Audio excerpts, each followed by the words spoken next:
Hi friends, welcome to my channel.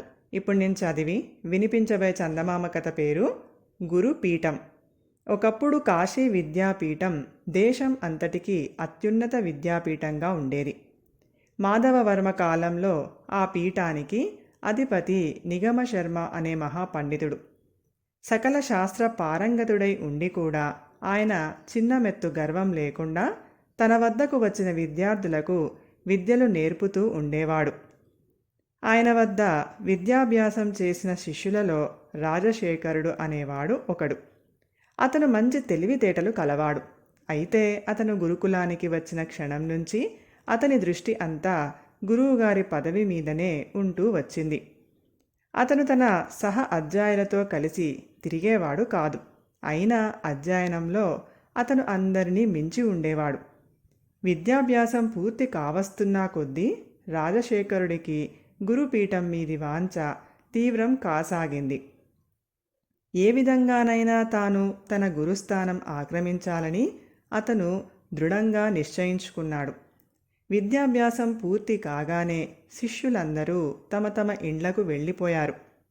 రాజశేఖరుడు మాత్రం ఇంటికి వెళ్ళక దేశాటనానికి బయలుదేరాడు. వివిధ దేశాలు తిరిగి తాను నేర్చుకోవలసినది ఇంకా ఏమైనా దిగబడి ఉంటే ఆ లోటు భర్తీ చేసుకోవాలని అతని ఉద్దేశం.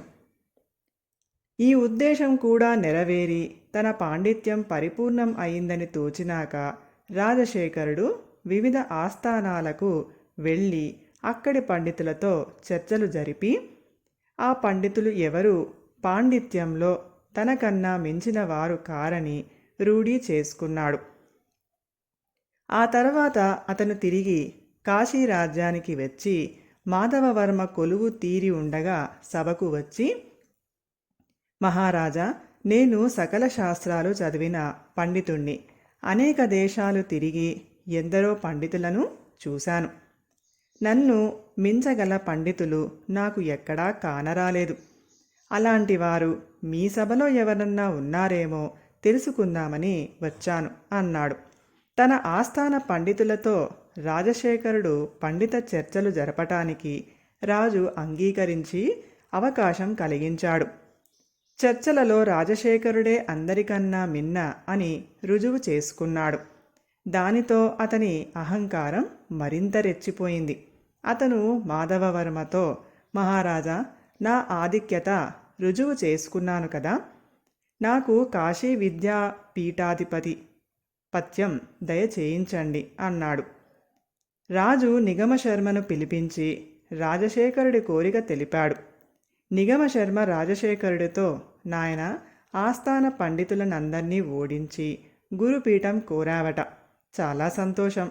కానీ ఆ గురుపీఠానికి నీకు మధ్య నేను ఒకణ్ణి అడ్డు ఉన్నాను కదా, నన్ను కూడా ఓడించి గురుపీఠాన్ని సంపాదించు అన్నాడు. మర్నాడు నిగమశర్మకు రాజశేఖరుడికి పోటీ ఏర్పాటైంది. వాగ్వాదంలో కొద్దిసేపు రాజశేఖరుడు పైచేయి అయినట్టు కనిపించాడు. కానీ పోను పోను అతని ఉత్సాహం సన్నగిల్లినట్లు కనిపించింది. చివరిలో నిగమశర్మ వేసిన అనేక ప్రశ్నలకు రాజశేఖరుడు సమాధానాలు కూడా చెప్పలేకపోయాడు. సభలో అందరూ నిగమశర్మను హర్షిస్తూ మెచ్చుకున్నారు. కిందటి రోజు ఇదే సభలో విజయగర్వంతో విర్రవీగిన రాజశేఖరుడికి ఈనాడు దుర్భరమైన పరాభవం కలిగింది. అతను చివాలున లేచి తల వంచుకొని మౌనంగా సభ నుంచి బయటకు వెళ్ళిపోయాడు.